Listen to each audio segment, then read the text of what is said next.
রাধে রাধে বন্ধুরা, সবাই কেমন আছো? তো আমার খুব ক্রেভিংস হচ্ছে কিছু মিঠা খাবার। তো ভাবলাম চলো ঘরেই বানিয়ে ফেলি। কি বুঝতেই পেরে গেছো, গাজরের হালুয়া চটজলদি 5 মিনিটে তৈরি হবে। একেবারে লো কোয়ান্টিটি বানাচ্ছি, মানে জাস্ট একজনকার ক্রেভিংস মেটানোর মতো।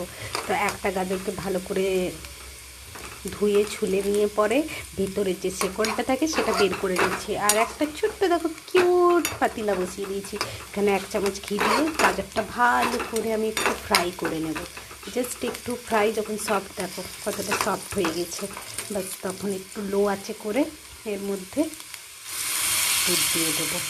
আমি এখন বেশি দেবো না, যে সিদ্ধ হওয়ার মতো দেবো, বেশি দেবো না, পরে আরও অ্যাড করব।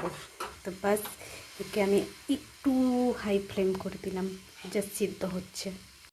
তো যখন পুরো একদম দেখো দুধটা শুকিয়ে গেছে, প্লাস এটা পুরো সফট হয়ে গেছে, একটু ম্যাশ করে নিয়েছি। এই পর্যায়ে আমি আর একটু এখানে মিল্ক অ্যাড করে নিলাম। আমার একটু ঝোল ঝোল টাইপের পছন্দ, যাদের একটু টান টান পছন্দ তাদের ওটাতেই হয়ে যাবে। মিষ্টির জন্য এখানে একটু চিনি অ্যাড, আর একটু ক্রিমি টেক্সচার আসার জন্য এখানে একটু গুঁড়া দুধ। রেডি গাজরের হালুয়া। দেখো কত ক্রিমি টেক্সচারে এসেছে, জাস্ট টেস্টটাও অসাধারণ।